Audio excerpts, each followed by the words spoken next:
Que bênção.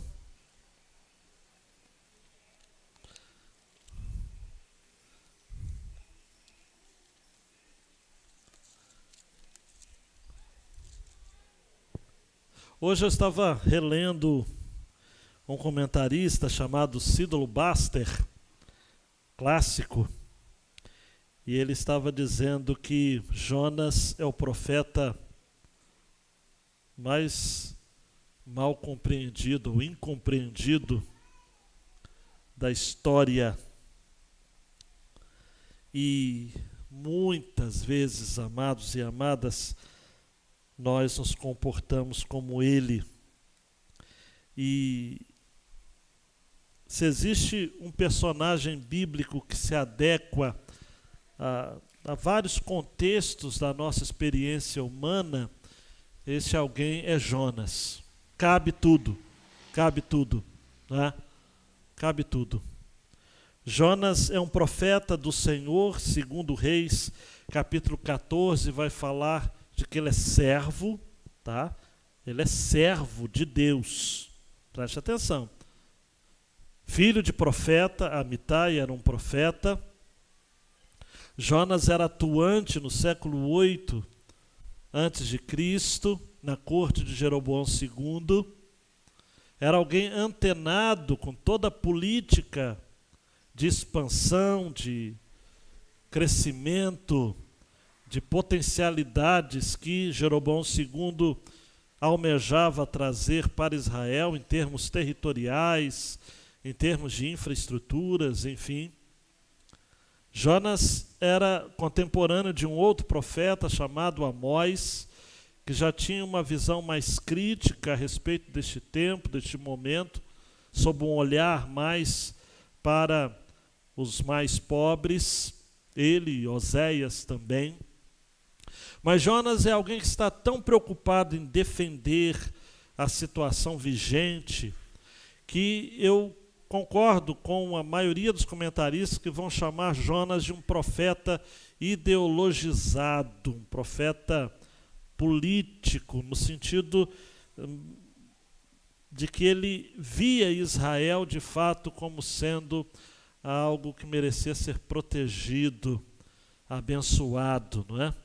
Eu fiz até uma comparação com o slogan que nós conhecemos, né? Para ele realmente era Deus acima de tudo, Israel acima de todos. Ele era alguém que defendia, um nacionalista ao extremo. E alguém que, por conta disso, tinha receio em relação àqueles que pertenciam a outros povos, a outras nações.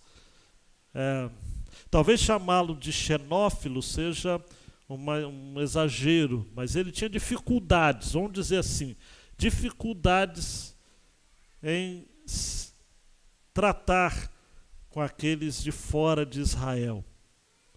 E Deus, que tem um senso de humor extraordinário, vai fazer com que Jonas seja o único missionário, profeta do Antigo Testamento, cuja missão seria justamente falar a uma outra nação, a Assíria. Não confunda com Síria, é outro povo que também existia na época, obviamente. A Assíria, cuja capital era Nínive, que é uma cidadezinha de hoje, chamada Mossul. Cidadezinha, modo de dizer, uma cidade grande, né? Lá do Iraque. Nínive era uma grande cidade, até mesmo porque compreendia todo um conjunto de cidades da época. Mas era a capital desse império expansionista, militar, severo.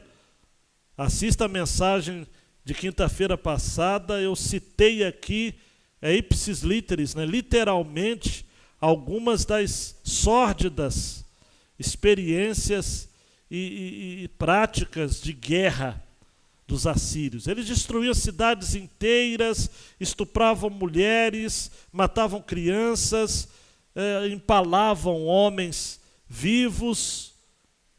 Enfim, eram atrozes, cruéis. E sem contar que na mente ideologizada de Jonas, seria muito interessante o fim da Síria, porque se a Síria fosse realmente destruída por Deus, iria frear esse expansionismo e Israel poderia ter um tempo de crescimento, prosperidade. Mas Deus não é preso à ideologia política. Não sei se você sabe disso. Deus controla o mundo, Deus é soberano, Deus faz aquilo que Ele quer. Ele falou: Jonas, eu quero que você pregue em Nínive. Jonas 1:2. Vai agora à grande cidade de Nínive e prega contra ela, porque a sua maldade subiu até mim. Prega, Jonas. Jonas se levanta. A obediência de Jonas é parcial. Ele se levanta, mas se levanta para fugir, indo para Tarsis, onde hoje é o sul da Espanha. Depois você vai lá no mapa mundi, você vê, Jonas está na Palestina, Israel, era para ir para Nínive, Iraque, ele resolve ir para Tarsis, Espanha. Mas no meio do caminho, não tem uma pedra, né, como diria Carlos Drummond de Andrade, mas tem uma tempestade. Quando a tempestade vem. Vamos ler o texto. Mas o Senhor enviou um forte vento sobre o mar, e caiu uma tempestade violenta, de modo que o navio estava a ponto de se despedaçar.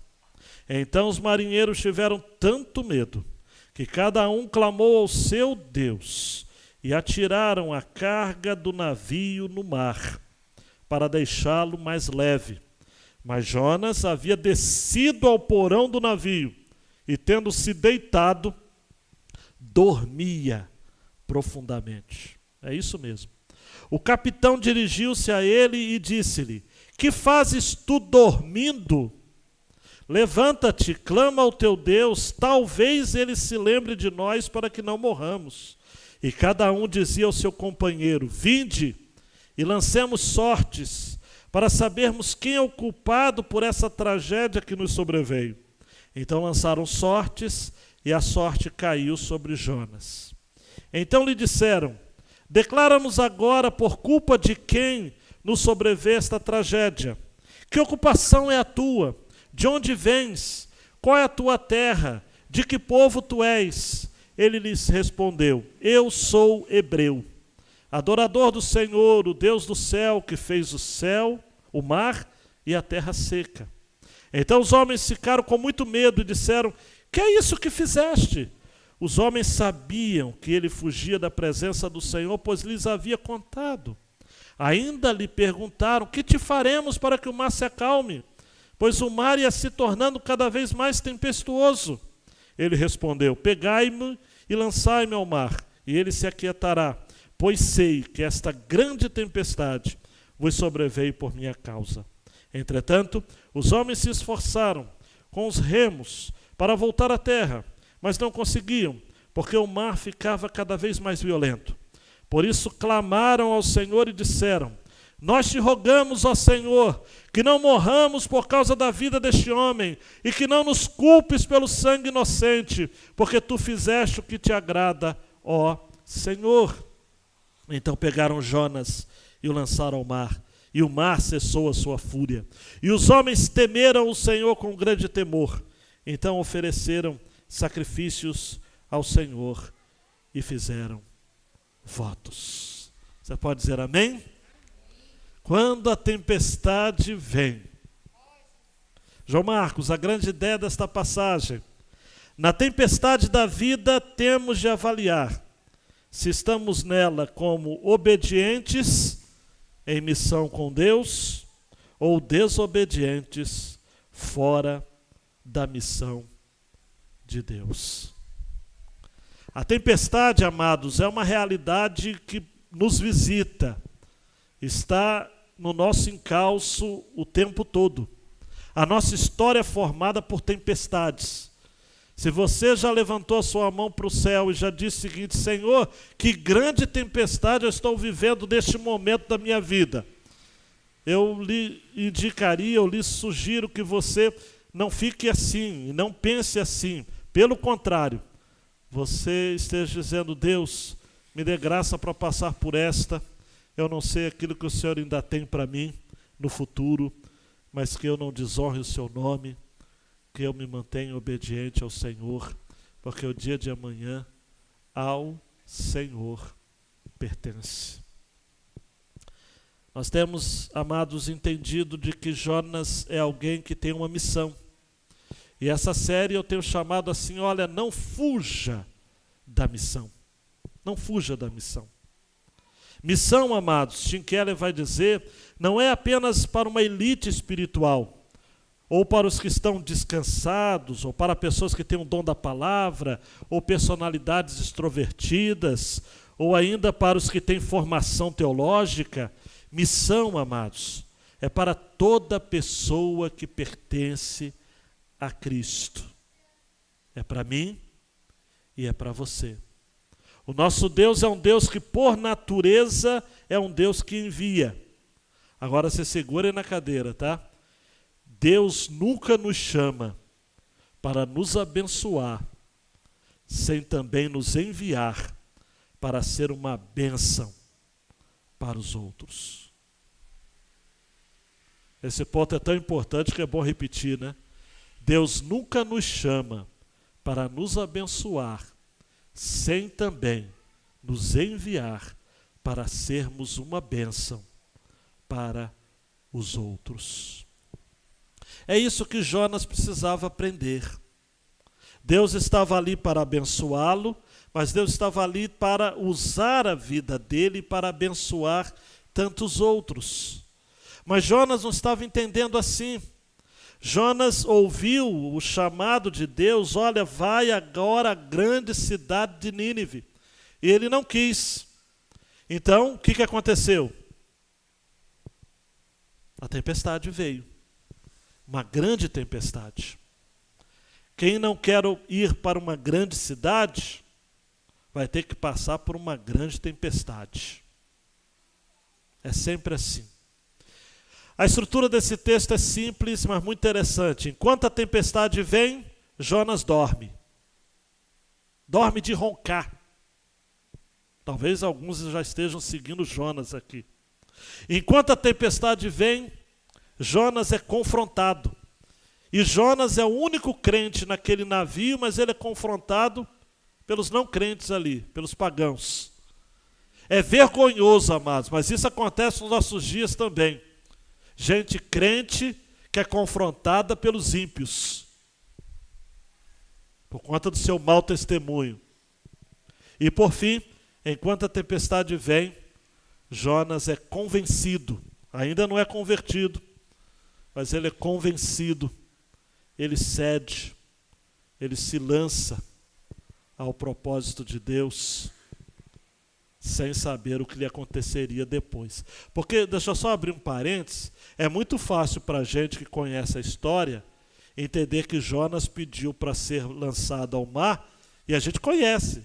Deus vai mandar um grande peixe. Mas Jonas não sabia disso. Você sabe, eu sei, mas Jonas não sabia disso. Então, de alguma forma, eu creio que foi um ato de convencimento. Ainda não uma obediência, não é? É difícil achar Jonas obediente aqui, mas ele se convence: não sou eu mesmo. O primeiro passo, amados, para um homem e uma mulher de Deus mudar de vida, ou um homem e uma mulher mudar de vida para se tornar homem e mulher de Deus, é ele reconhecer que está errado. Ela reconhecer que está errada. E Jonas assumiu isso ao final da passagem. Tá ok? Então vamos desde o começo. Jonas está dormindo. Ai, que sono! Ai, que sono! Amados, o Senhor envia um forte vento. Tá? Ele está indo para onde? Está indo para Tarsis. Ele pagou a passagem. Está indo para Tarsis. Mas o Senhor enviou um forte vento sobre o mar. E caiu uma tempestade violenta. No hebraico, grande tempestade. Grande vento, grande tempestade, de modo que o navio estava a ponto de se despedaçar. A ideia aqui, amados e amadas, eu concordo com um comentarista chamado Dionísio Pape, de que Deus moveu o céu e a terra para que a vontade dele se estabelecesse e prevalecesse na vida de Jonas. Quem foge da vontade de Deus logo se sente cercado por circunstâncias que podem parecer fatais. Preste atenção nisso. Quem viaja na contramão da vontade de Deus está a caminho de uma grande tempestade. Grande tempestade. Versículo 5 vai dizer que os marinheiros tiveram medo. Olhe para mim. Imagina esse quadro, amados. Marinheiros experientes. Nós não estamos falando de marinheiros novatos. Eram marinheiros experientes. Tiveram tanto medo que cada um clamou ao seu Deus. Então preste atenção. Nós temos até aqui. O Senhor envia um forte vento. O Senhor envia uma forte tempestade. Amós 4,13. Porque eis aqui o que forma os montes e cria o vento. E declara ao homem qual seja o seu pensamento, que faz da manhã trevas e pisa os altos da terra. O Senhor dos exércitos é o seu nome. Essa grande tempestade, amados e amadas, diante do temor, do medo instaurado naquele navio, logo aqueles marinheiros estavam conscientes. Stuart Olet nos dá essa dica, de que havia uma influência divina naquele vento. Que aquele vento era fruto da ira de Deus. Eu creio, amados, fazendo um lapso temporal, que essa tempestade era de fundo espiritual. Da mesma forma que aquela tempestade que está registrada em Mateus capítulo 8, 24 a 27, que Marcos registra também, e Lucas registra também, que no mar da Galiléia se levanta uma grande tempestade, o barco começa a estar coberto pelas ondas, mas Jesus estava dormindo. E os discípulos estavam apavorados e acordam Jesus dizendo: salva-nos, não te importa que pereçamos? E Jesus acorda e repreende os ventos e o mar, o que para mim caracteriza de que de fato não era natural, porque Jesus repreendeu os ventos e o mar. A palavrinha no original grego aqui é a mesma palavrinha para expulsar demônios, repreender demônios.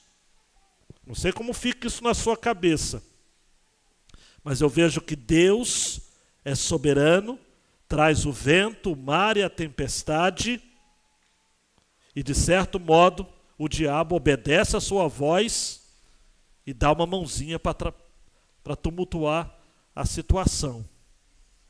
E Jesus tem que liberar uma palavra de libertação. Ele repreende os ventos e o mar, e daí se segue uma grande bonança. Tanto é que quando Jesus repreende os discípulos aqui, ele não repreende porque eles estavam, de certo modo, com medo. Porque o medo é natural, amados. Mas é porque eles não tinham fé. Homens de pouca fé. Jesus nunca repreende, amados, alguém por conta do medo. Porque o medo é natural. O medo é natural. Todos nós temos medo. A ideia dos marinheiros aqui com medo, completamente natural. O que não é normal é Jonas, o homem de Deus, dormindo no meio daquilo. Dormindo passivamente. Eu ouvi o Leonardo Sayun, algumas pessoas ouviram aqui também, pastor da presbiteriana da Gávea, falando e citando Tim Keller, de que a gente tem ideia, amados, ali em Êxodo, quando o povo está atravessando o Mar Vermelho, com as ondas do mar ali como colunas, e eles, o povo passando a pés enxutos, A gente tem uma ideia, não sei se isso é de filme, de novela, que a gente acha que o povo atravessou cantando, né? Dizendo, vitória, Deus está conosco, rindo, festejando, as crianças brincando, e uma atropelando a outra, correndo, e a mãe grita, fulano, fulano, não. Gente, amados, eu gosto de pensar de que eles atravessaram o mar, a terra seca, dentre o mar, dizendo, caramba, isso daí não vai dar certo, isso daqui não vai dar certo, isso daqui não vai dar certo, cara, isso daqui não vai dar certo, não vai dar certo, porque nós somos assim. É muito mais parecido com aquilo que eu sou e com aquilo que você é. Eles estavam com medo, amados. E o medo é o que mais tem nessa passagem. Os marinheiros estão com medo, verso 5. Os homens demais da tripulação, no verso 10, estão com grande temor.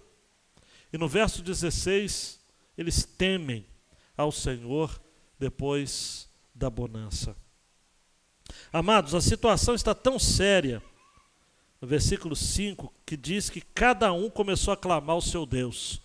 Eu costumo dizer de que por conta da grande tempestade, houve um culto ecumênico no navio. Culto ecumênico. Havia batista, havia presbiteriano, havia católico, havia espírita, muçulmano, o que seja. Todo mundo começou a clamar o seu Deus. Todos eram pagãos, a bem da verdade. O único crente que estava ali estava dormindo. E eles começaram, amados, a tirar a carga do navio no mar para deixá-lo mais leve. O mesmo que o pessoal lá que Paulo estava na embarcação rumo a Roma, você vai encontrar isso ali no livro de Atos, também a mesma estratégia, vamos esvaziar o navio.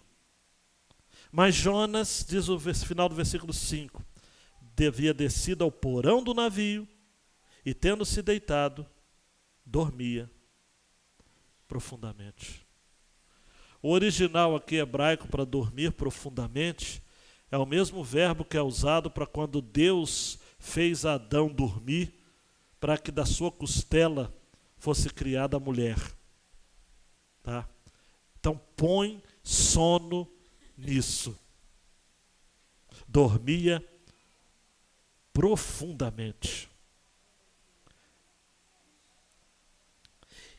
E nesse ronco, o capitão, versículo 6, pessoalmente, amado, você imagina o capitão de um navio, ele se preocupa em se dirigir a Jonas e diz, o que você faz dormindo? Levanta-te, clama ao teu Deus, talvez assim ele se lembre de nós, para que não morramos. Um comentarista chamado Charles Feibiker vai dizer o seguinte, que vergonha, um pagão tendo de chamar um profeta de Deus para orar. Levanta-te, clama ao teu Deus. E deixa eu só fazer um trocadilho aqui. O que Deus falou com Jonas no versículo 2? Vai agora à grande cidade de Nínive e clama contra ela. Levanta-te, Jonas. E aqui, o que o capitão fala com Jonas? Levanta-te.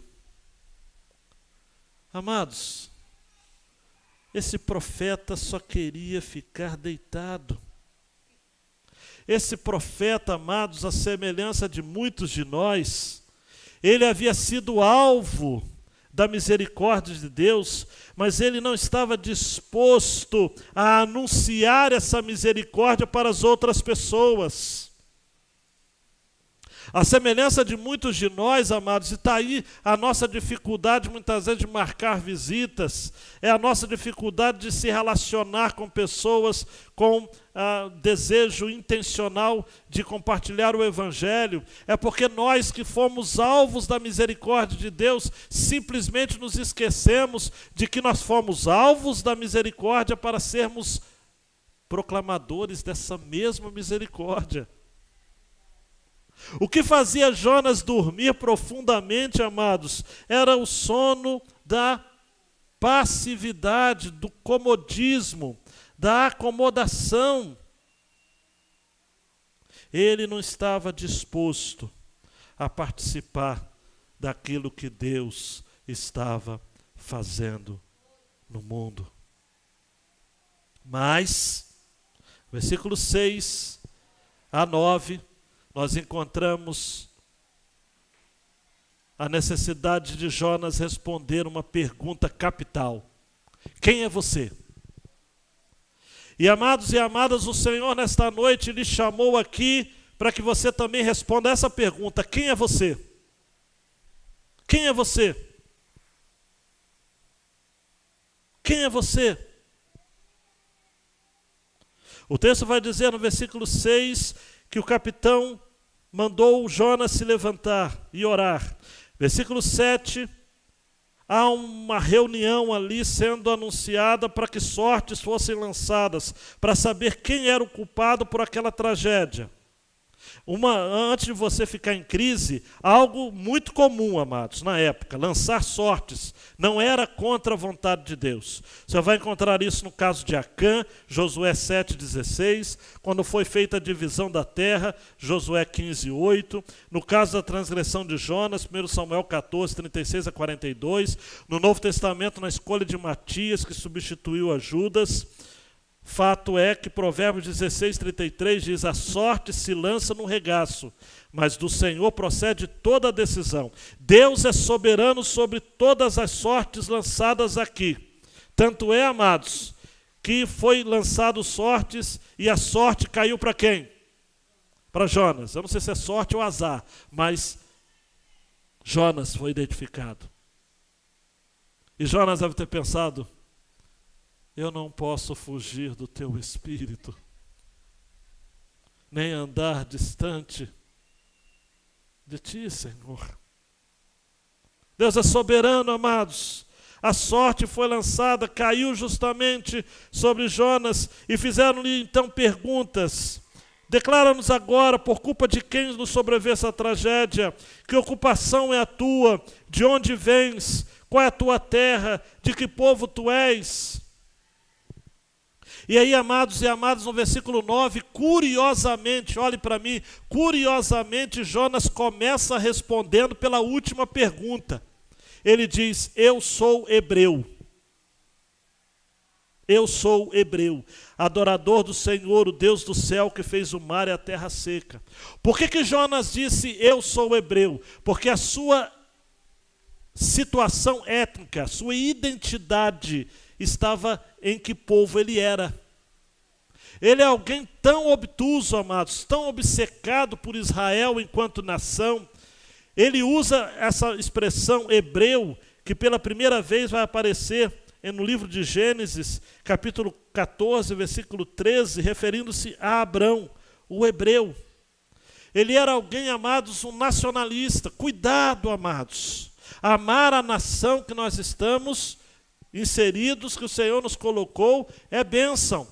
Patriotismo é bênção. Mas quando isso se transforma a sua identidade, é um problema. Você não pode ser mais brasileiro do que crente. Abrindo um parênteses aqui rapidinho.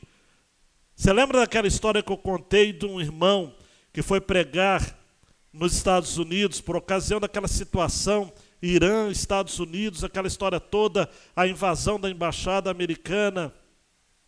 E aí o missionário disse o seguinte: quantos aqui estão orando pelos americanos que estão lá passando um aperto no Irã? Todo mundo levantou a mão. E ele falou o seguinte: e quantos de vocês estão orando por milhões de iranianos que não conhecem o evangelho do Senhor Jesus? Ninguém levantou a mão. Ele disse o seguinte: eu temo que vocês são mais americanos do que cristãos. Eu não sei se você está conseguindo pegar esse ponto. A sua identidade não diz respeito, não pode estar circunscrita ao povo que você é. Eu sou brasileiro, eu não desisto nunca.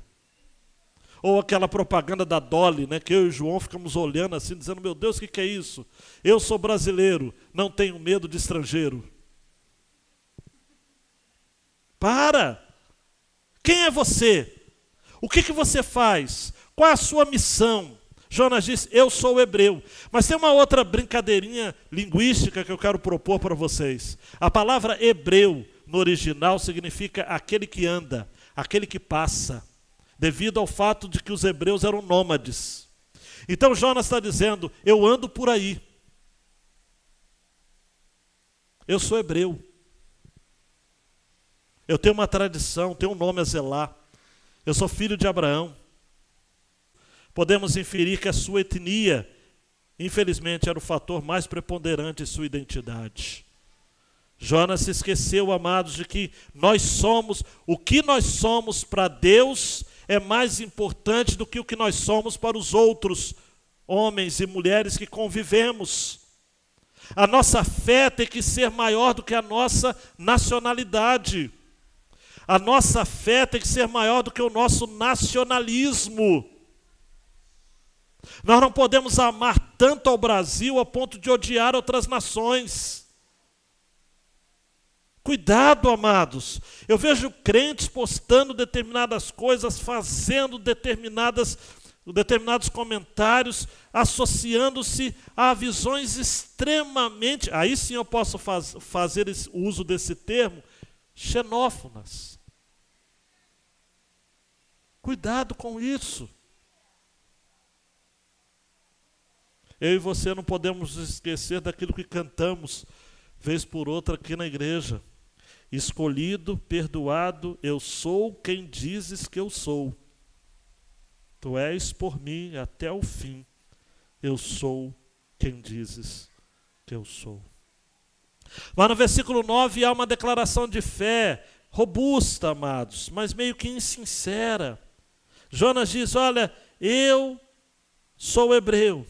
E prossegue.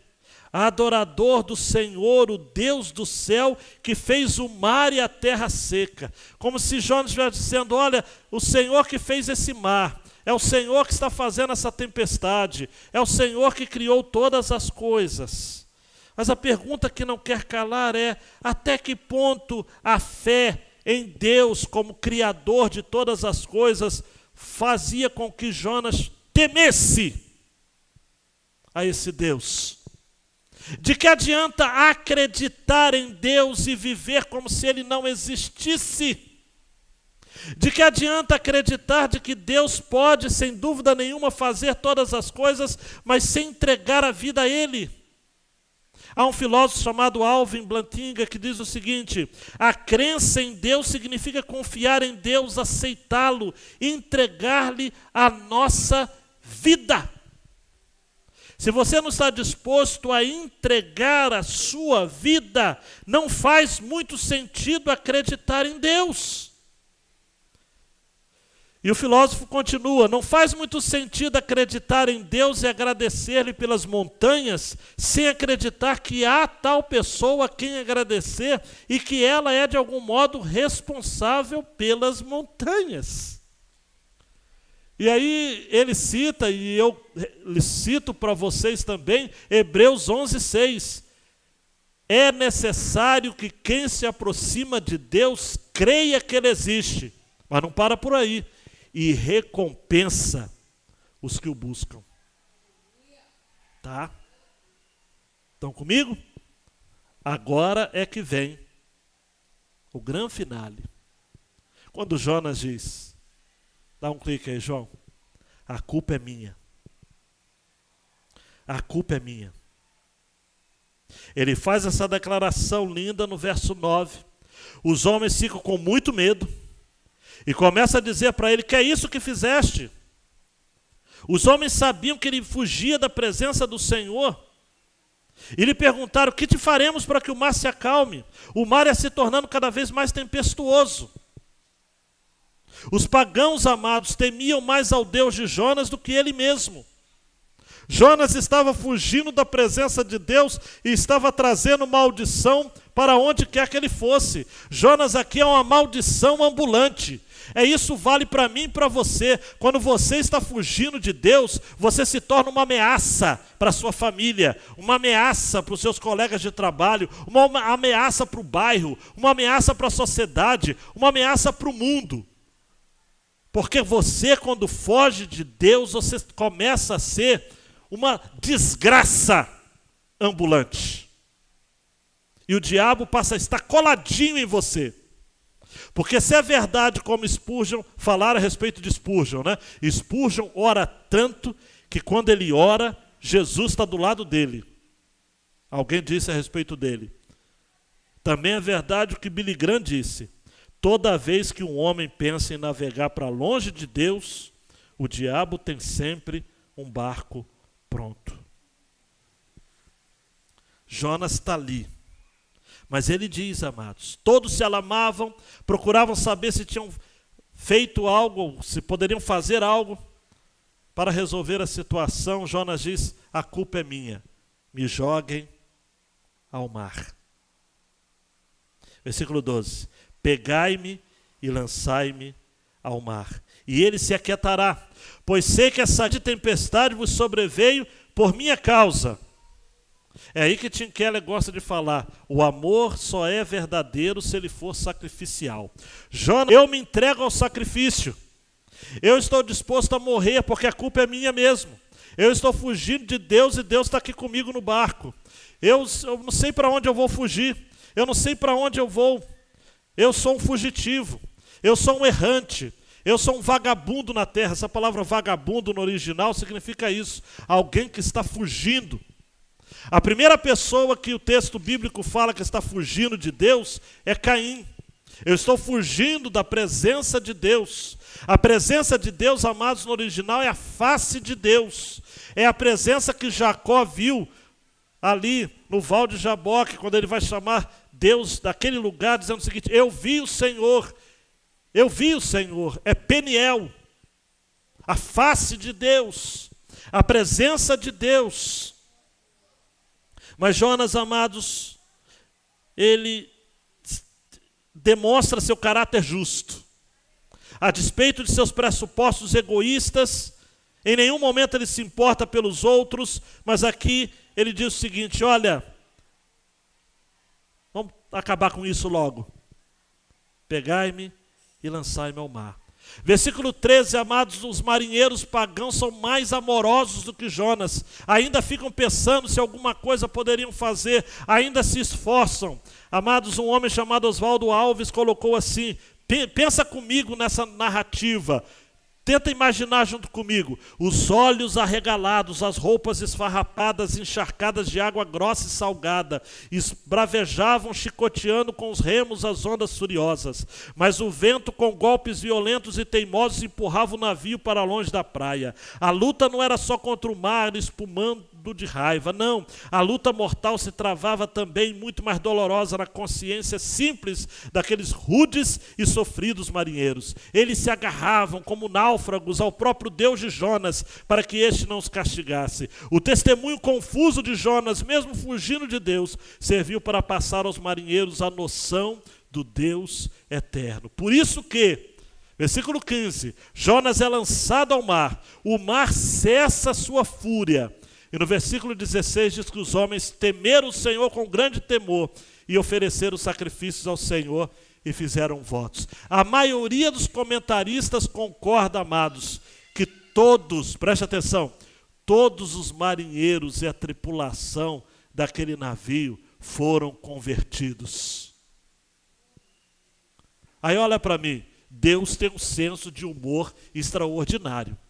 Falou para Jonas pregar para os estrangeiros em Nínive, ele disse não, eu vou fugir para Tarsis, eu vou abandonar o meu chamado, eu vou abandonar a minha missão.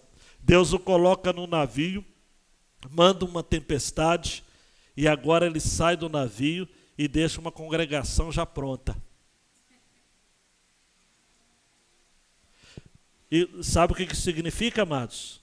Que Deus faz o que Ele quer.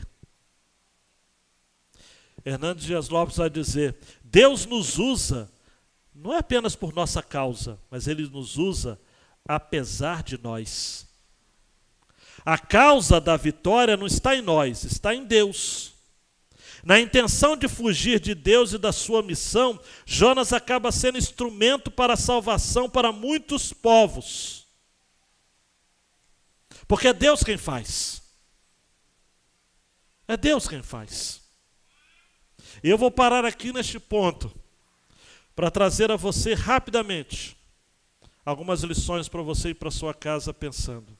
Primeiro, Deus é soberano para nos falar por meio da sua palavra, por meio das obras da sua criação e por meio dos acontecimentos aparentemente fortuitos da vida. Amados e amadas, Deus está nos falando o tempo todo, através da palavra pregada, através das obras da criação, os ventos, o mar. Eu fico imaginando aquele espanto dos discípulos. Quem é este que até o vento e o mar lhe obedecem? E este tem sido também o nosso espanto, amados. Quem é este? Que Deus é esse que faz todas as coisas de acordo com a sua vontade?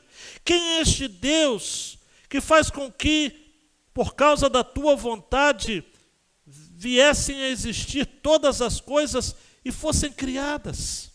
Que Deus é esse? Deus que não obedece ordens de homem algum.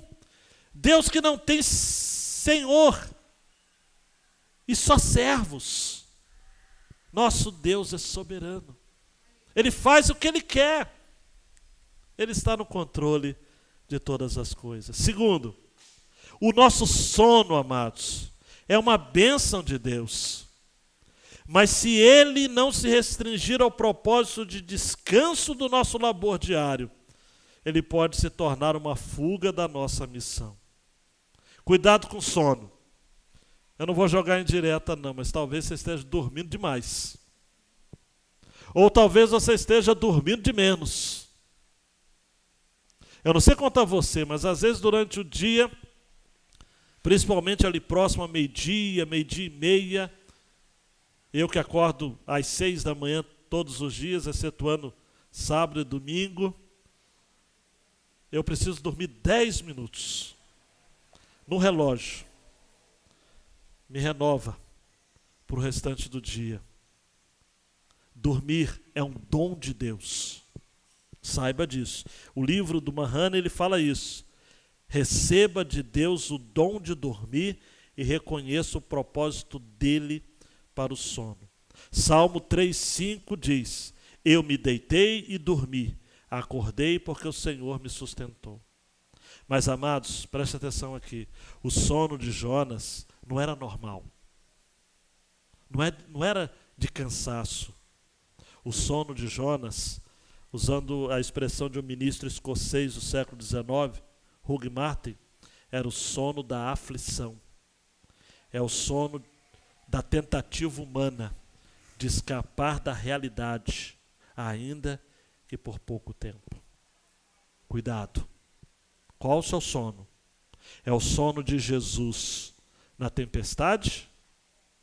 Ou é o sono de Jonas numa outra tempestade? Terceiro, há quem espere uma tragédia perto de si para começar a orar. Porque, amados, isso daqui eu vou falar quinta-feira que vem. Jonas não ora. Você já viu Jonas orando até aqui? Ele só ora quando? No ventre do grande peixe. Quer dizer, o único momento que ele ora no livro inteiro é esse. E eu coloquei essa observação. Não espere cair no ventre do grande peixe para começar a orar. Ore agora. Agora mesmo. Paulo disse aos Tessalonicenses 5,17, primeira, orai sem cessar. E por último, Jonas, em sua opção de ser jogado nas águas do Mediterrâneo, aponta para o nosso Salvador Jesus, que também foi lançado na cruz do Calvário para nos livrar das tempestades existenciais. Jesus é maior do que Jonas, porque ele disse: me lance na cruz, Pai, me mande para a cruz, porque eu quero salvar aqueles que têm se perdido. E, amados, deixa aí, João, essa frase. Eu preciso de 2 minutos para falar uma coisa com você. Não reclame da sua tempestade. Não reclame da sua dor. A tempestade, no caso de Jonas, não foi uma maldição. Ele trouxe realmente muito medo, causou um frenesi só, uma tortura só para aqueles marinheiros. Mas Deus estava querendo fazer, sabe o que com Jonas? Um ajuste de rota. Você está no seu carro e de repente o GPS fala assim, ajustando a rota. É isso que Deus está fazendo.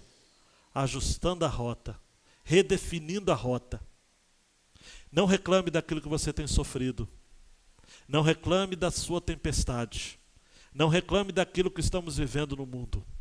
Deus está redefinindo a rota da sua igreja, para que ela dê um testemunho aceitável nesta geração. Eu compartilhei aqui numa IBD e agora quero compartilhar novamente.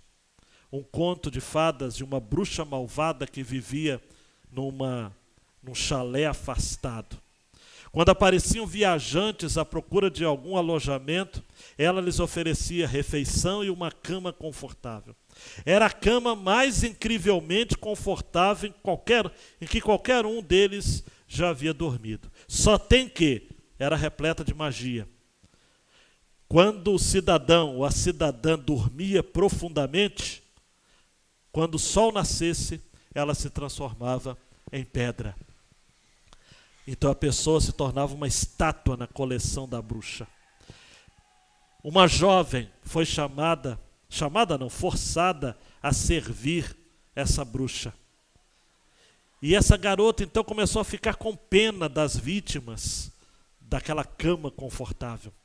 Certo dia, amados, um rapaz muito bem afeiçoado, tipo assim um Jean, estava ali à procura de pouso e aconchego. A jovem Mariana ficou apaixonada, mas o que ela poderia fazer? Ela pensou, esse cidadão vai ser transformado em pedra. Ela pensou e chegou à conclusão de seguinte, já sei o que eu vou fazer. Ela colocou gravetos, ela colocou pedra, ela colocou outros objetos na cama. Isso, plantas com espinhos. Isso fez com que a cama ficasse desconfortável. Toda vez que ele se virava, sentia um objeto doloroso debaixo de si. E quando ele se acostumava, tinha outro para espetar o corpo. O rapaz dormiu, apenas aquele sono picadinho. Se levantou antes do amanhecer. Cansado, desgastado, ele sai pela porta da frente, dá de cara com aquela jovenzinha. E ele a repreende cruelmente. Ele diz para ela, como você pode dar a um viajante uma cama tão horrível, cheia de paus e de pedras? E saiu batendo na porta, muito bravo, hein? Nisso, aquela jovem apenas sussurrava. O tormento que você passou agora não é nada se comparado ao tormento infinitamente maior que uma noite de sono confortável lhe teria trazido. E aí, bem poético, bem romântico, ela disse, isto que você sentiu foram gravetos e pedras do meu amor. Amados e amadas, dá para entender, né? A tempestade não é o maior problema. A tempestade, aquilo que você está vivendo, aquilo que o mundo está vivendo, são pedras e gravetos enviados por aquele que nos ama, para nos manter acordados, despertos e conscientes de que na tempestade da vida temos de avaliar se estamos nela como obedientes em missão com Deus ou desobedientes fora da missão de Deus. Se mantenha ligado. Deus está na tempestade. A tempestade é dele. Aquilo que você está vivendo é dele. É obra dele. É para o seu bem. Todas as coisas concorrem para o bem daqueles que amam a Deus e são chamados segundo o seu propósito. Estenda as suas mãos, diga: Deus, me ajude a crer de que a tempestade é para o meu bem. Eu não posso dormir profundamente. Aqui não é meu lugar de descanso. Aqui não é o meu lugar, aqui não é a vida, amados. A vida não é um hotel 5 estrelas. A vida é uma luta, é um campo de batalha. John Piper diz: se nós vivêssemos neste mundo como se estivéssemos em campo de batalha, nós viveríamos mais de acordo com o plano de Deus. A questão é que muitos de nós vivem neste mundo como se estivessem numa colônia de férias. E não é. Não é. Deus, ajude os meus irmãos, ajude as minhas irmãs, me ajude, nos ajude como igreja a entendermos que estamos em missão com Deus. E esta missão prova a nossa obediência. E caso estejamos, vez por outra, desorientados, o Senhor vai nos ajustar. O Senhor vai nos dar sinais de que em meio às tempestades da vida que nos são corriqueiras e comuns, nós temos que crer que o Senhor está avaliando a nossa fé. Não nos deixes, meu Deus, de maneira alguma perdermos o foco de que tudo que passamos agora é o Senhor nos chamando para mais perto de Ti. E é este lugar que queremos estar, no seu coração, no seu colo, diante da sua vontade para nós. No nome do Senhor Jesus.